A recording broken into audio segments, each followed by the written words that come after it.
We would next like to welcome Mr. Kabir Bedi, who put Indian talent on a global stage, being India's contribution to a James Bond movie. He is an actor, author, speaker, commentator, Oscar voter. He has been knighted by Italy, and we have all seen him in many movies. Joining Mr. Kabir Bedi on stage is Ms. Malvika Sanghvi. She is a journalist, author, poet, and columnist. Please join me in welcoming Mr. Kabir Bedi and Ms. Malvika Sanghvi on the stage.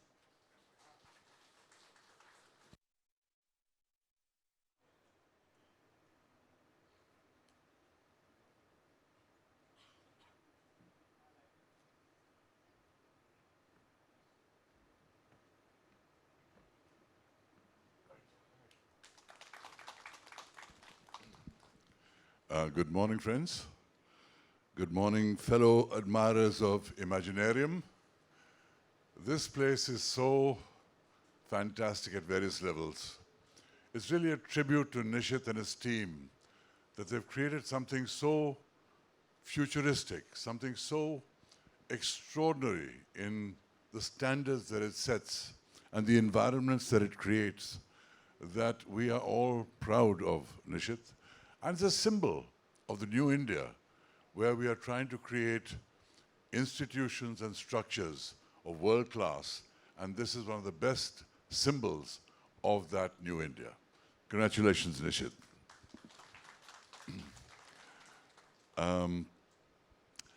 I would like to say a few more things about Malvika, because I thought my introduction was fairly detailed, but Malvika needs a few more words as far as I'm concerned. She's one of the most respected editors and journalists in India. She was the founding editor of the Bombay Times, the Times of India's most successful commercial success. And she edited Midday, DNA, Sunday Review. She's written for the New York Times, Sunday Times, Vogue, Condé Nast. And equally importantly, she has mentored many of India Inc.'s leaders on understanding media. She's also written books. One of them being my favorite is a book she wrote on the Samovar, which was this wonderful cafe in the Jahangir Art Gallery that was a place, it was an adda, a hangout for lots of creative people, free-spirited souls, all the artists, writers, journalists, techies would come there. And it was run by her mother in the little veranda in the Jahangir Art Gallery before it was finally forced to close down for some bureaucratic reasons. But it became a symbol of Bohemian Bombay, and she's written a brilliant book on that. So this is Malvika, and I introduce her to you as a multi-talented, highly respected journalist and author. Thank you, Kabir. Thank you for that fulsome, beautiful introduction, but thank you for bringing me here. And when you were mentioning Samovar, I was thinking that when I spoke to Nishith this morning, what he is doing here is a kind of Samovar of this age. Yeah, it is. The cross-pollination of ideas, different people from different disciplines coming in, exchanging, meaningful conversations that lead. That was what Samovar was. And Nishith, maybe what you're doing is the same thing, but you know, in a way that will suit this age, this digital age and time. I want to say a few things about Kabir, because Kabir is absolutely an icon, somebody I admire personally a lot. As you all know, Kabir is an international star and author. He has acted in 75 Bollywood movies. Is that true? Can that even be possible? Yeah, people have acted in hundreds. There used to be ways that the industry operated, where people did many films at the same time. I think Raj Kapoor once called them taxis, actors who went from... Yeah, he did. And Shashi Kapoor was the biggest taxi. The taxi, yeah. He would go from 4 hours one set, 4 hours another set, 4 hours set. But he was prolific, and the thing is, what you have to admire about Indian actors, this is a question of adaptation. even though they did many films at the same time, completely different, not in order, not in sequence, their performances at the end of the day were still credible performances. This is the excellence of Indian actors. Most Western actors couldn't handle it. When you tell the actors abroad that this is how we used to shoot, they can't even imagine working like that. And yet we did it and excelled. Kabir has been villain of the James Bond film Octopussy, starred in the most watched American series, The Bold and the Beautiful. How many of you have seen The Bold and the Beautiful and were hooked on it? And of course, he has been European star of the hugely, phenomenally successful Italian TV series Sandokan. Thank you. Thank you. He has also been knighted by the Italian Republic for his achievements, and he is a voting member of the Oscars. His autobiography, Stories I Must Tell, I love that title. The Emotional Life of an Actor in India was voted the Amazon's most popular book award in 2021. In Italy, it won the Diva and Divono Book of the Year award. So please, At the Venice Film Festival. at the Venice Film Festival, please welcome Kabir Bedi. Now, Kabir, our talk today is titled Breaking into the International Markets Creatively. And creatively, the synonyms for creatively are inventively, cleverly, artfully, and ingeniously. Your journey, you are almost a poster boy for international success at a time when the world was very, very distanced. There was no internet, there was hardly much foreign travel, and you conquered first Bollywood, then you went to Europe, America, and England, which has a different culture, and you worked and succeeded in all. There must have been vast cultural shocks for you and vast differences between these three working environments. Tell us about that journey. You know, Malvika, when an American tourist, say, comes to India and he's assaulted with all kinds of strange and new sights and sounds and smells and accents and different visuals that he's not seen before, it's an assault on all his five senses because it's unusual, it's new, it's different to what he's used to. And it's all quaint and cute and nice, but the body is absorbing a lot of these inputs. Somewhere in the back of his mind, he knows that he'll go back to America, where everything will be normal again, within quotes, and he will have time to process everything he went through.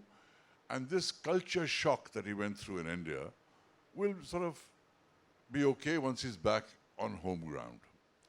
Now, what happens is when something cataclysmic happens, say a 9/11 happens, or a crash of the world stock markets happen, or COVID happens, suddenly we are in a space where we know nothing will be the same again. And suddenly we're in territory we're not familiar with. And this is, in a sense, future shock. Because you're in a future that's unfamiliar, you're not quite sure what the ground rules are anymore and what will change as a result of it. And there's no going back. There's no safe haven to go back to the familiar ground that you knew.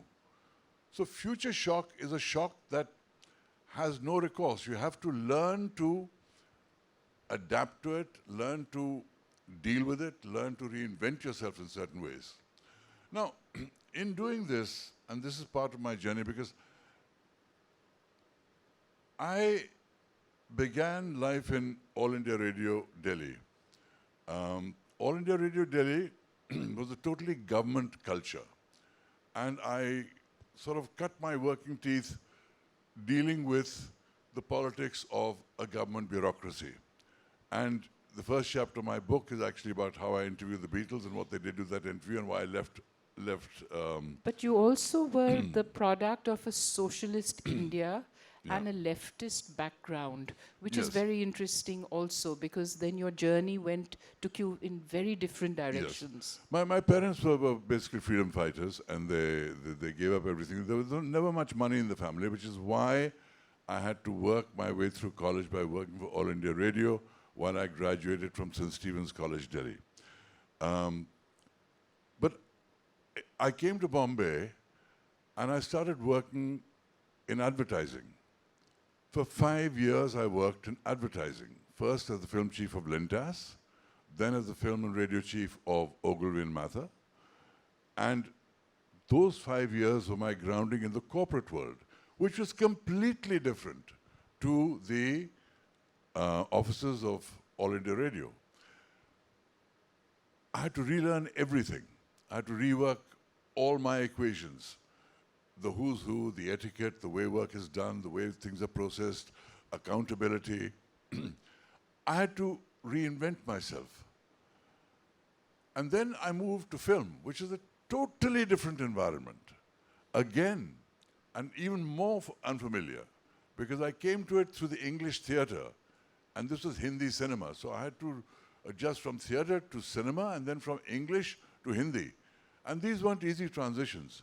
And in each sphere that you enter, when you get, say, you change job and you go to another organization, you have to get to know the who's who of the organization. And you have to first start with who you are, what your assets are, what your background is, what your grounding is, what your skills are, and how to apply this in a new environment. Because in each environment, you are, in a sense, rebranding yourself. And you have to rebrand yourself. And reinventing yourself. And that's what I had to do over and over and over. Because from here, my next step, how all this happens, is in my book. It's a very interesting story. But to tell it to you in brief, minus all the great emotional dramas of my life, how this transition takes me to Italy, where again, I'm in a completely new environment, where I'm catapulted to the top as a star, not just Italian, European star. It was as big a success in Spain and France and Germany and the East European countries and Holland. There were times when buildings had to be closed down because you were being mobbed and they were frightened that the ceiling would, or the floor would give way. That's all in my book. I won't dwell on the details of these wonderful stories, but you must read them. But in each of these situations, you have to find ways of dealing with this whole new situation. You know, success, everyone thinks success is very easy to deal with. It's not. It's like a 9/11. It's like some cataclysmic event that happens that changes your life forever. And the rules that applied to your life before no longer apply. And so whether you do this by changing companies or changing countries, there is a process of adjusting to that success, because you're promoted somewhere, it's a success. But now you're in a totally new environment, out of familiar friends and circles, and it's not easy to do this. So success has as many challenges as failures. Now, in the wake of all this extraordinary success and going on to do the Bond film and Bold and Beautiful and other things in America and other series, there came a time in America where I hit my absolute rock bottom. It was the greatest personal tragedy of my life, where my son, a techie, graduate of Carnegie Mellon, with the world before him, got schizophrenia and ended up committing suicide. It's another chapter of my book, a very tragic, moving chapter, and how I dealt with it and tried to prevent that from happening. But at the same time, I'd made various financial investments that all of them crashed at the same time. I invested in a company called Netscape, thinking it was going to be the next Google. everyone thought it was going to be the next great thing. Crashed. Gold had been driven down to a value almost less than its intrinsic worth. I thought gold has to go up. It crashed further. The Apple, I bought it at $2 thinking there's no way this company can go below $2. It went to $1. And I was so convinced of these investments, I'd leveraged those investments. So when they went down, I was wiped out. So I was wiped out financially, wiped out emotionally. How do you deal with tragedy, setbacks? That again is as cataclysmic an event which calls for a re-understanding of what's happened. I couldn't, I'd go for auditions, I didn't know what I was doing. I lost work. So it takes a while to get over the shock of what's happened, whether it's success or failure, and how you adjust to that. Because everything is a strange new world, emotionally, geographically, professionally, and how you rebuild from that by whatever it takes. We don't have all the time in the world to explore all the aspects of everything I want to say. But in essence, it is a process of discovery, But Kabir, different for each single person. that's what I wanted to ask. The fact that you were able to surmount so much, conquer new worlds, do you think it was your instinct for survival? Or was there something intrinsic in your nature that made you take these risks, travel across many seas? You could have stayed on in Bollywood and done exactly the same thing. So for people in the audiences, I'm sure they want to know what motivated you to take the blows, to keep standing. Is that something which is very Kabir? Or is it just the human survival mechanism that once you're there, you have to swim, you can't sink? You know, I was always very interested in religion because my father came from the Sikh tradition. My mother became the highest ranked Buddhist nun in the world. How that happens is another story, and their relationship is another story. But both of them gave me a great interest in religion, and I was really curious about what's reality, what's it all about, and how can it give me the value system that I'm looking for. But at the end of the day, it wasn't the great gurus and teachers that were my greatest solace. It was the example of my parents. Each one was unique, and each one gave me that strength that you say, where did it come from? It came from my parents. Here was a couple that met in Oxford, came back to India, renounced all the possibilities that Oxford education would give them, plunged into the freedom struggle, lived for their ideals, went through great economic hardship, sacrificed enormous amounts to give their children a good education, and there was never any money in the house. And yet, I never saw people breaking down in tears. I never saw people saying, "Hi, kya Rabba, kya ho gaya, kaise kare?" Never. There was always a strength of people going on a trackless path with no guarantees, and yet keeping their calm, yet being kind to people, helping people. I mean, I was born literally in the huts. My parents had two jhuggies on the outskirts of Lahore before coming to India in partition. No electricity, no running water, a buffalo tethered nearby for milk. And this was sort of become the adda of all the leftists, which included Gyani Zail Singh. My father also was part of that. Her father was part of that. Gyani Zail Singh, Inder Gujral, Surjit Singh, the communist leader, Pran Chopra was the editor of the Statesman, the first Indian editor, Satish Gujral as well, Khushwant Singh, lots of people that would gather as part of the Adda. And that was their strength. The strength was their cause. And so, faced with my own disasters, I remembered their inner strength. And I said, if they could sacrifice so much and live with so little, so can I. And if I have achieved that success that I have achieved, I can build my life again. And I did. And how I did it is also part of the book. Because you have to go back to your strengths. Now, each one of you know your special strengths. You know your weaknesses also. What are your strengths? The ability to survive in different environments, reinvent myself, and not be afraid of trying new things.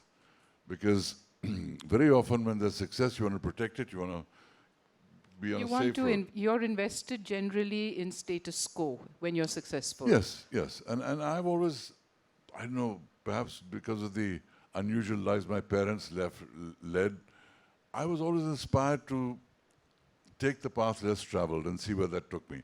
And you know, for all the success I had in Italy, every actor in the world wants to say, Hollywood jayenge to kya hoga? So I took the chance. I had my ups, I had my downs. It wasn't always the easiest thing because they weren't writing roles for Indians. Now, that also is part of the challenges that an actor faces. You might be posted to Japan and suddenly find that all very well, but half the people don't understand what you're saying because they speak too much Japanese around you. It was the same kind of thing in Hollywood because I came to Hollywood at a time when they just weren't writing roles for Indians. So I told my agent, I said, okay, I can't make them write roles for Indians, but I can play the role of any foreigner that they write, unless he's physically not at all like me.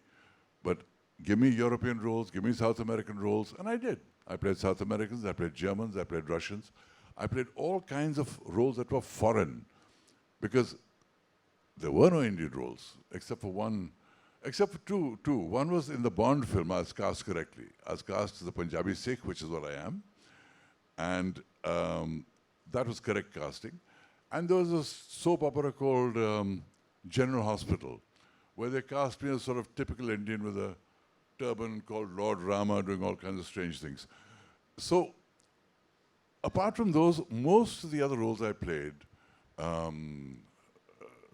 Prince in The Thief of Baghdad, a Tuareg tribesman with Michael Caine Kabir, you in had an Ashanti. advantage. English is a huge advantage for any of us Yes, when we enter international markets. yes, And your physicality was also pretty international. yes.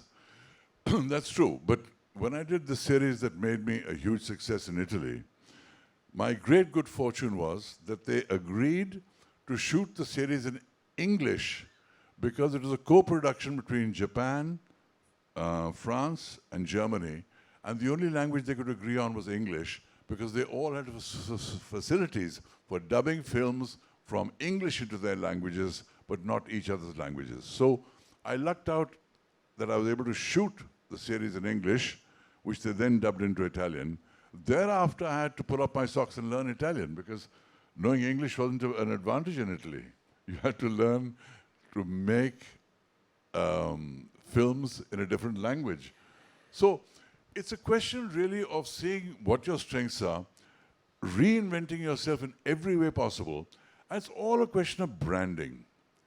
In each place that you go, each place, new job that you do, each new country you go to, each new set of circumstances you encounter, you are rebranding yourself. And you have to rebrand yourself very consciously by firstly understanding how people perceive you, and secondly, what you must do to make them see you as you wish to be seen as a brand. You know, actors and entrepreneurs have a lot in common. Entrepreneurs create a product and they want to sell it to a larger marketplace through distributors, retailers, consumers. Actors are the product. They are the product, and while we draw our strength from the ultimate consumers, the people that we have to reach and impress the most are the casting directors, producers, and directors. They are our target market. Because if they don't say, I want you, you don't get the job. In the same way for an entrepreneur, unless the consumer says, I want this product, they won't make the profits. So the difference is that here we are the product, and we have to brand ourselves, not just the audiences, but the very people that employ us. And that makes it a very narrow focus thing for us and a much broader focus thing for entrepreneurs. But in essence, we are all working for ourselves, entrepreneurs and actors. Kabir, what are the legacy disadvantages and advantages of being an Indian trying to enter international markets? We have some advantages, we have some disadvantages. What in your opinion, are they? Language definitely is one. Sorry? Language. Well, language certainly is a problem.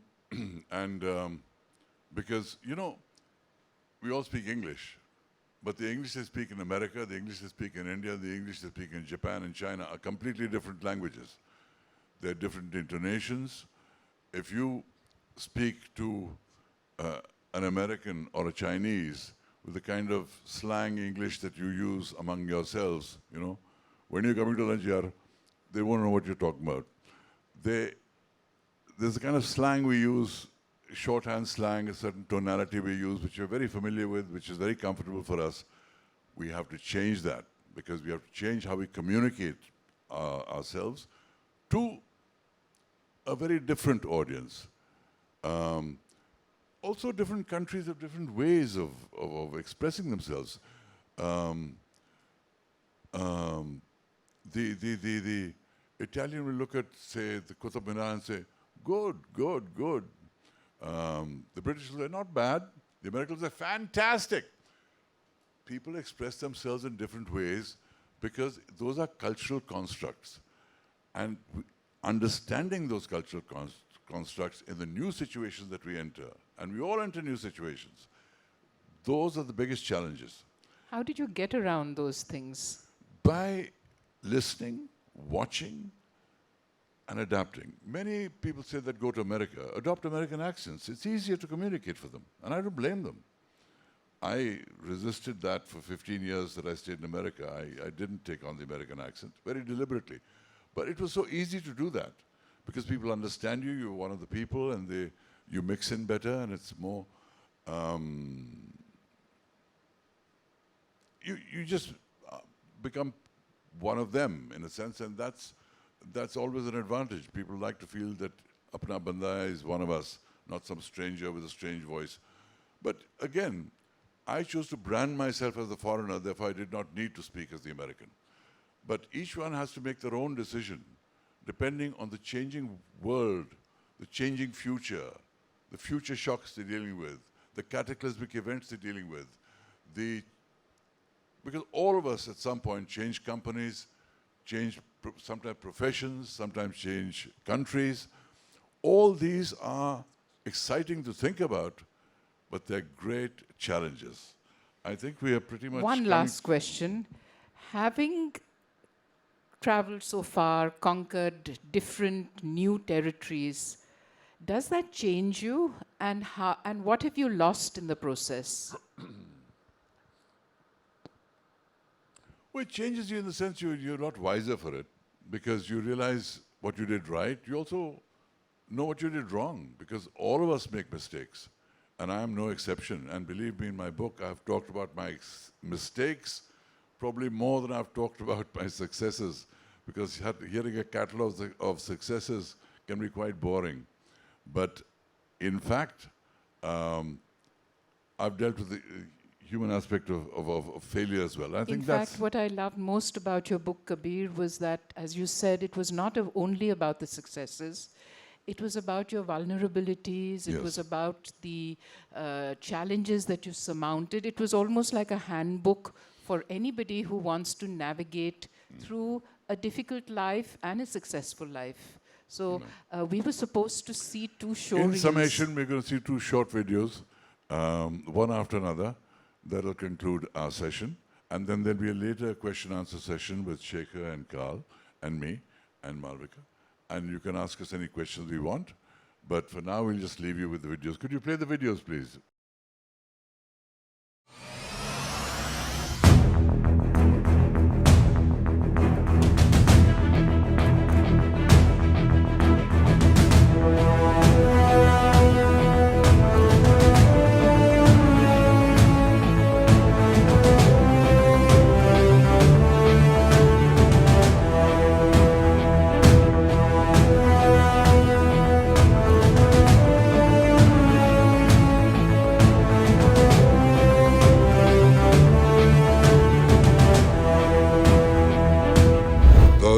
वही है जिसने नगरवासियों को कर भुगतान के विरुद्ध भड़काया।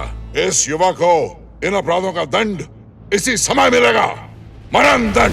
Any man brings me back those traitors, I will give him $1,000. आग ऐसी लगा जिसमें खुद जलने का डर ना हो। इन्होंने मेरी क्रूरता देखी है, अब मेरी क्षमा देखेंगे। Viva la revolution! Fire!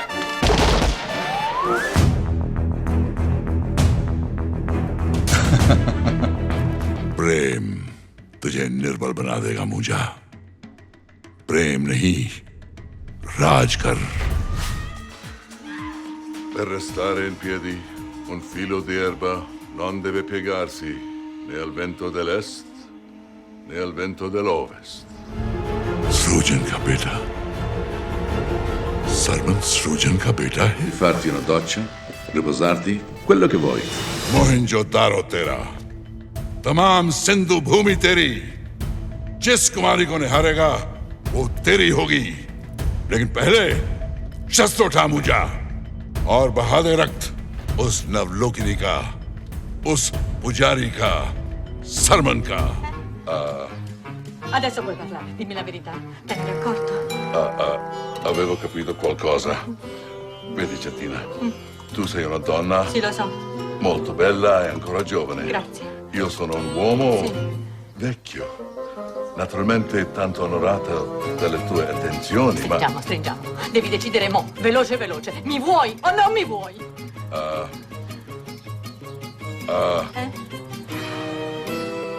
Non mi vuole! कौन करेगा मेरा अंत?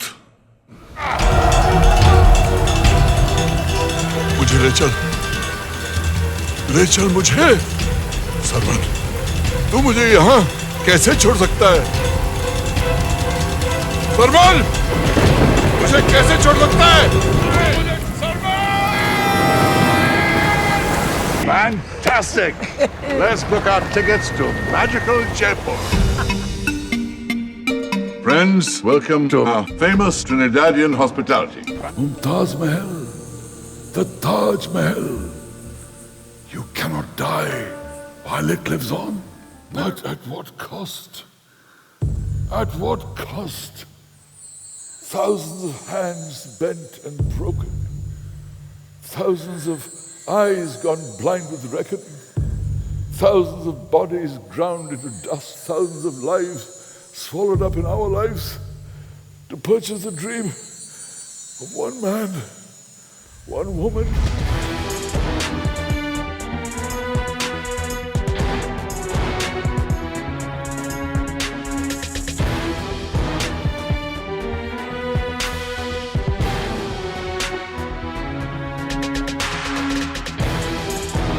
Then make me understand.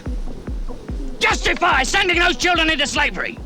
At least the Tuaregs will give them food. They will give them work. They will be as part of the family. Do you really believe that? Then you take them back. I go to find Suleiman.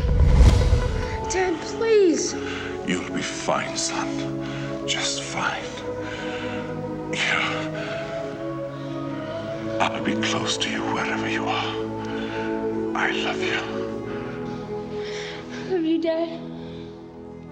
दुश्मनी को खत्म करने का एक और भी तरीका है रणधीर। दुश्मन को खत्म कर दो। मीरा कहाँ है?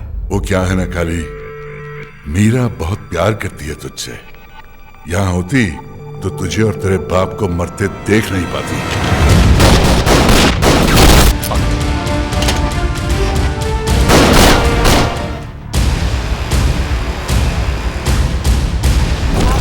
Are still at large. He has abducted my son's fiancée. Not only that, he has stolen $2 million in cash from my casino. Sandokan!